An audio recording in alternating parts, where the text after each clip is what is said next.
It's a me, Mario. It's a me, Luigi. Hello everyone, welcome back. So, more forgotten games.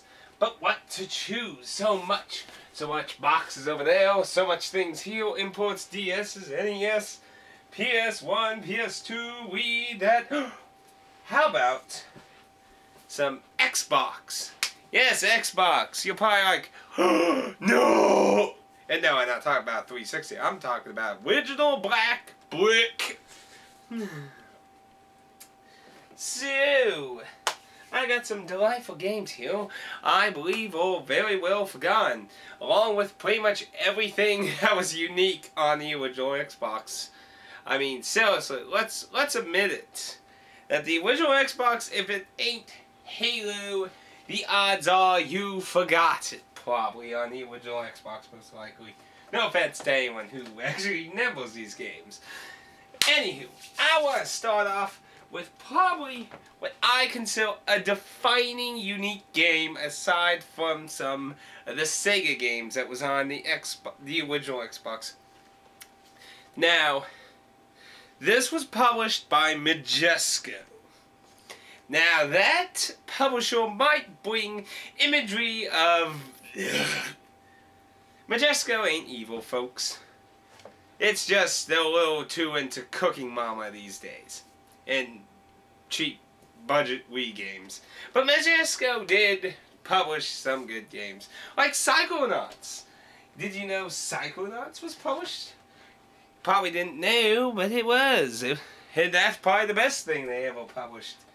But Psychonauts isn't a forgotten game. It's a well-known game. It's also on the PS2 and PC. And I would actually, while on that note, I am trying to stay with games that are only on that system. If, like, for example, Guitar Man, the PS2 version is incredibly expensive.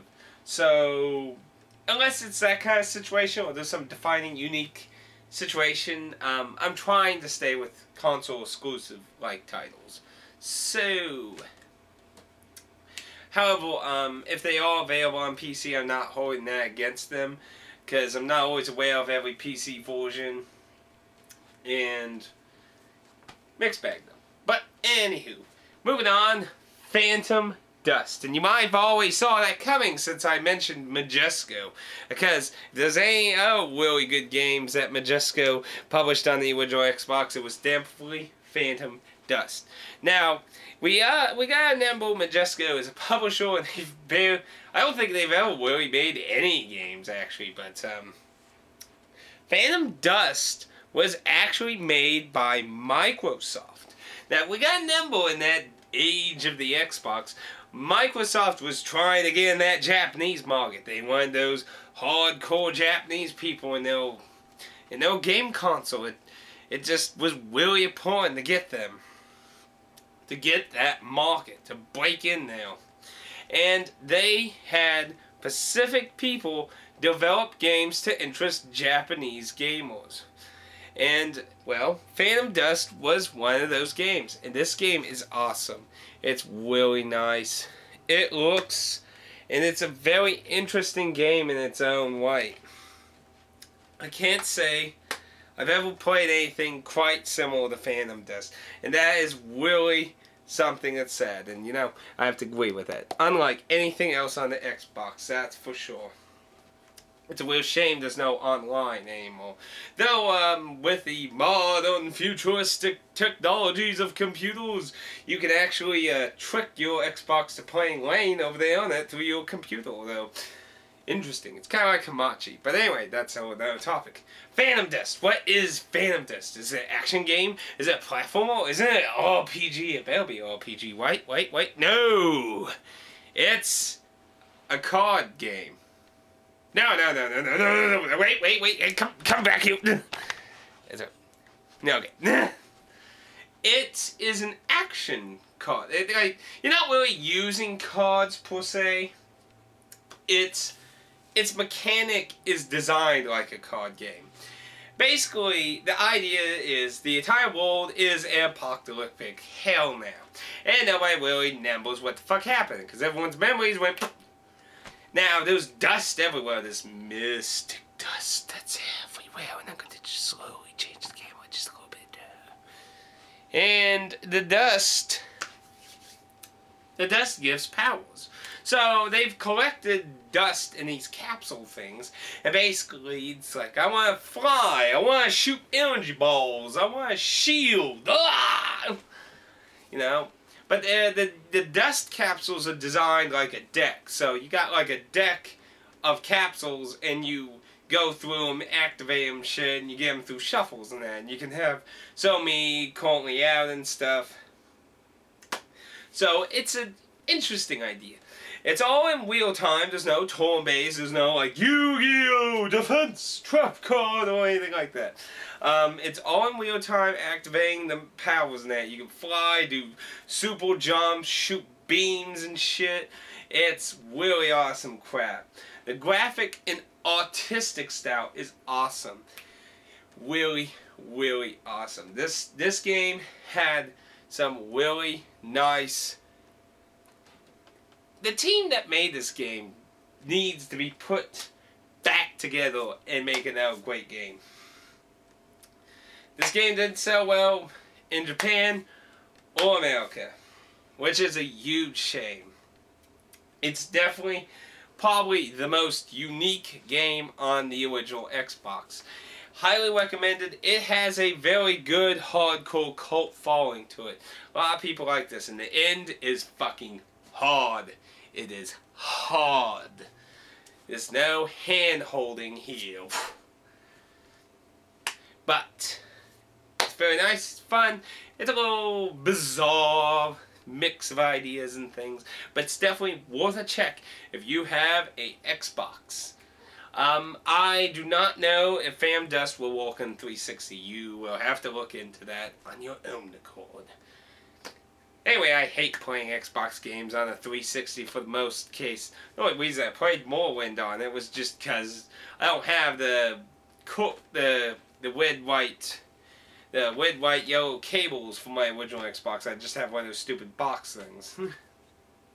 So, that was the only reason I didn't play that. But I liked playing original Xbox on the original Xbox. Yeah, just skip the whole emulation, weird, glitchy, shit. So anyway, off that.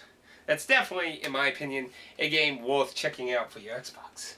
But what do we have next? We have a lot of Sega. Yeah, I can't help that. Panzer Dragoon Oeta.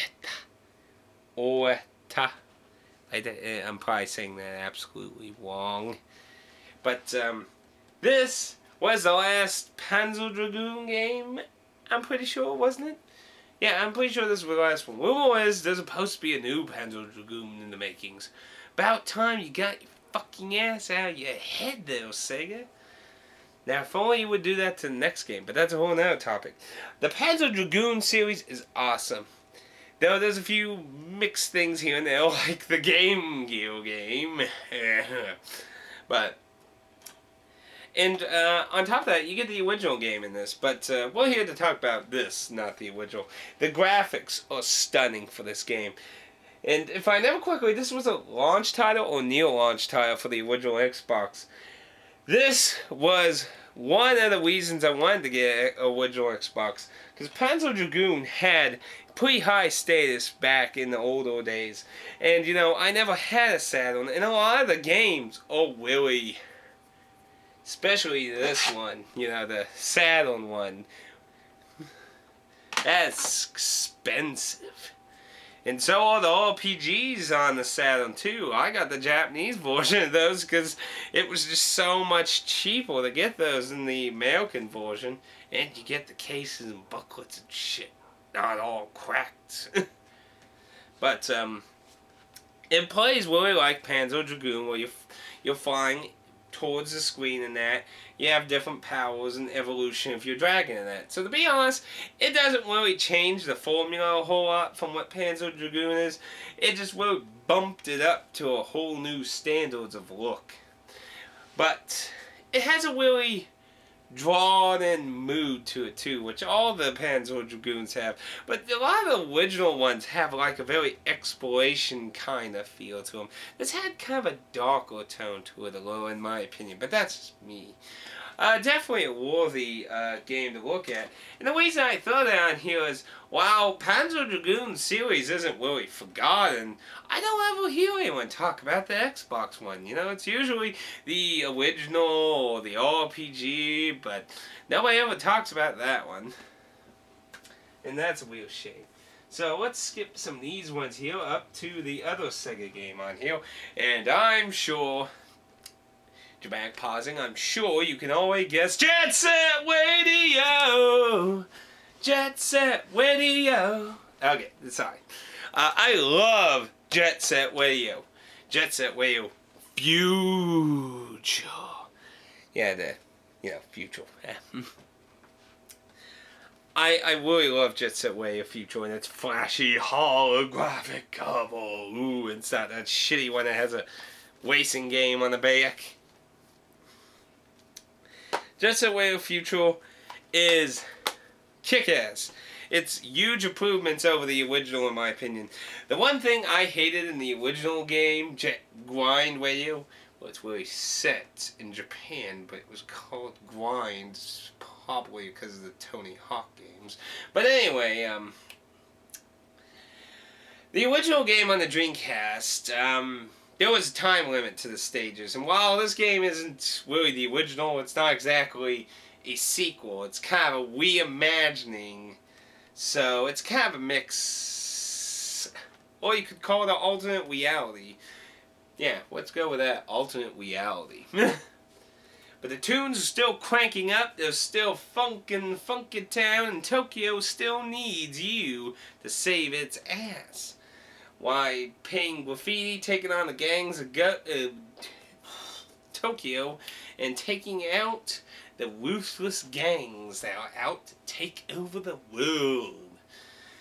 This game's awesome. If anything, it's the style, the music, and the very simplistic arcade gameplay. I have to say something about a lot of the Sega games that were on Xbox and Dreamcast. They all had a very nice arcade-ish feel to them. And Jet Set Radio Future had a very nice arcade, simplistic fun to it. I just really loved it.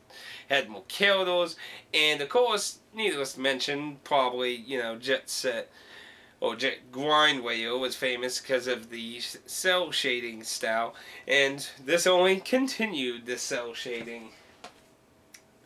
While Jet Set Radio isn't exactly a forgotten game, I wouldn't. Well, it kind of is, kind of isn't. I guess it's really opinion. I mean, it all is an opinion. But I think the first game gets a lot more more noteworthy than Future, because, well, it was there first. But of course, it was a Game Boy Advance game. Anyway, highly recommended. You can get pretty much all of those cheap, though. I think you have to pay a little more for Phantom Dust unless you find somebody willing to sell it. I think that's about $20 online, but Jet Set Radio Future and the Panzer Dragoon game, as far as I'm aware, are still pretty cheap. Now here's the big joker in the family. Well, we haven't really got to anything completely batshit silly. Well, I guess Jet Set Radio Future's opinion on that. Here is something I don't think I've ever heard anyone on YouTube ever fucking talk about. I don't know, maybe it's just, none of the people I'm subscribed to care for it. Maybe it was the fact that Halo people had something to do with it. Former Halo people. And used the Halo engine. But it's not a first-person shooter. It's a third-person zombie simulator. Stubbs a zombie, rebel without a pulse. Yeah. This isn't a serious game. This game is batshit crazy. And by the way, I love the manual. Be the zombie. It's like, this is your zombie manual. How to eat and kill.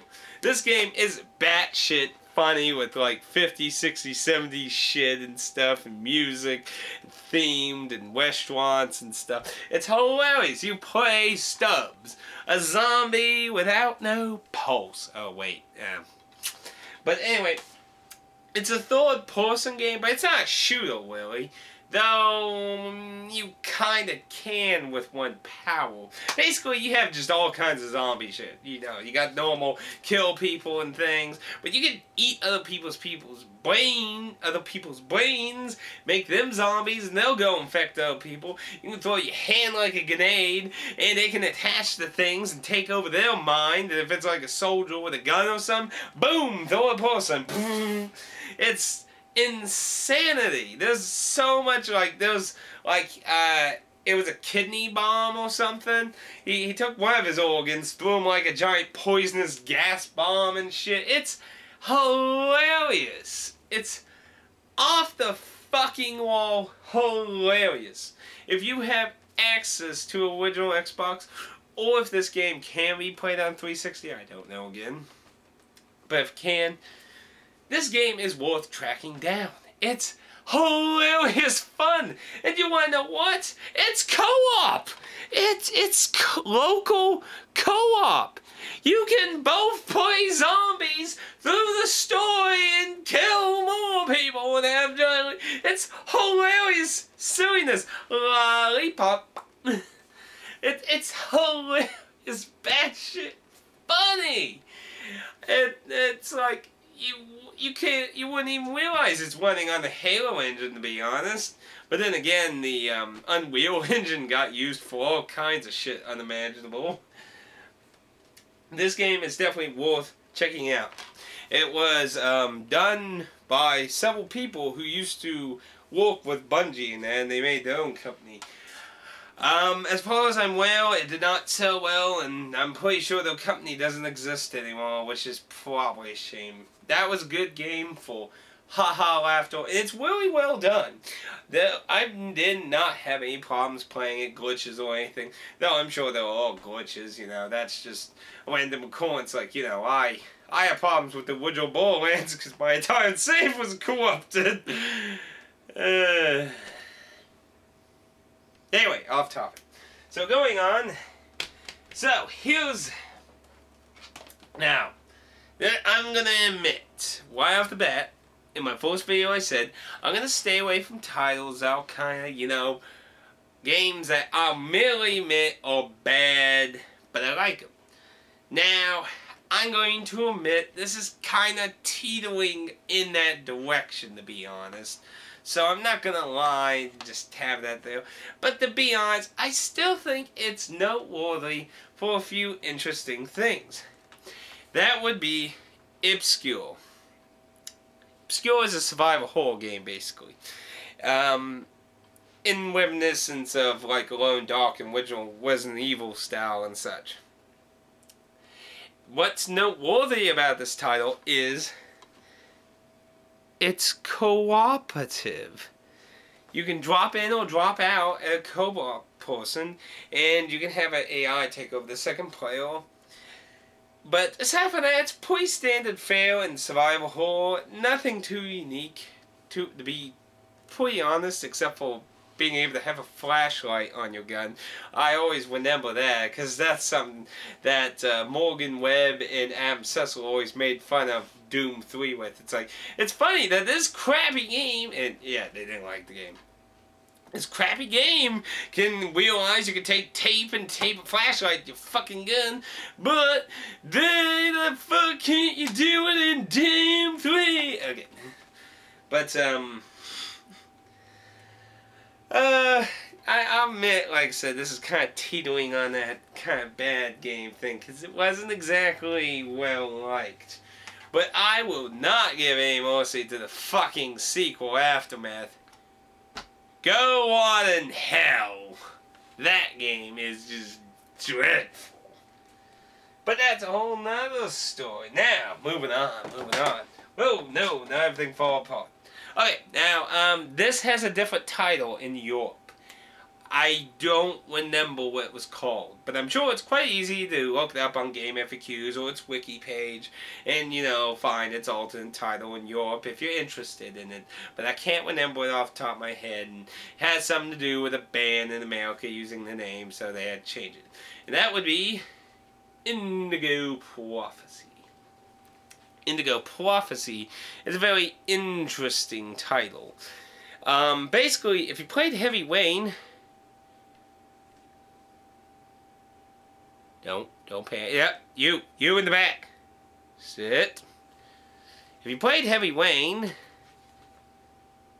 don't. Okay. No, wait. No, stop! No! Okay. Heavy Rain, this was the first game they made as far as I'm aware. This is the first game they made. And to be honest, story-wise, I think it's a much superior game to Heavy Rain. Though Heavy Rain had some interesting ideas. Though I plan on making a video, at least I'm thinking about, talking about the two games. But Indigo Prophecy, I don't hear a lot of people talk about. It's basically a really story game in the vein of Shenmue, where it deals with quick time events. But the premise of the story is interesting. Immediately, it starts kind of going batshit crazy after a certain point. But, initially it starts out incredibly interesting, and then, you know, it gets kind of mixed feeling later on. But, it's a pretty interesting game. Basically, you play a character who gets basically uses the bathroom, no guy uses the bathroom, and you're like, and then you kill him, and then you wake up, and you're like, what the fuck did I just do? And there you go, beginning the game. Figure out what it is, hide the body, do that, don't give, get out of the store as fast as possible, whatever, all your choices matter. No, that would be a lie. Actually, it's quite simple to manipulate all the endings but near the end of the game, but that's another story. Indigo Prophecy, if you liked Heavy Rain, or you liked some of the concepts in Heavy Rain but want a more interesting story, this is a good role, and nothing against Heavy Rain. I have mixed feelings against Heavy Rain, unlike some people who just outright hate it. I like some of the premise of it, but sometimes I also think it's kind of batshit weird. Also, actually, looking through the interviews, I actually thought some of the ideas they threw out of the game were actually interesting compared to what they just decided to leave in, but that's a whole different story anyway. But if you got original Xbox, or if it plays on 360, again, I'm not sure. Well, I think it's worthy trying to track it down. But that's just me. But I certainly think it's a forgotten game that's not bad. My last one is a new pickup. It's a little odd for me because I usually don't show new pickups in videos until, well, I show them in my updates. But this is a game I wanted really badly on my original Xbox for a long time. Or PC version. And that is Call of Cthulhu, The Dark Corners of Earth. This game, though I've never played it before, I could only describe from what I know, seen, and everything as like amnesia, except fucking. Sometimes you have access to weapons. But, it was published by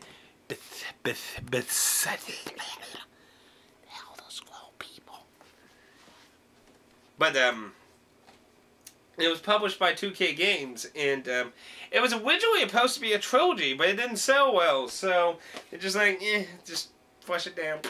Now, the game does have some glitches I've read before about, but overall, the atmosphere and the creepy-ass story of the villagers. Basically, I do know some of the story. Basically, you're like some kind of reporter or investigator or something along that line. You basically go to this village, you start asking questions with the town folk and that, and all of a sudden, they start thinking, you know, I think you're asking too many questions. I think you need to die. And now the whole fucking village is out to kill you, and you gotta find out what the fuck is going on. He's dealing with again. But, yeah, it's pretty fucking weird. I never saw the end or anything, so a lot of it still remains a mystery to me.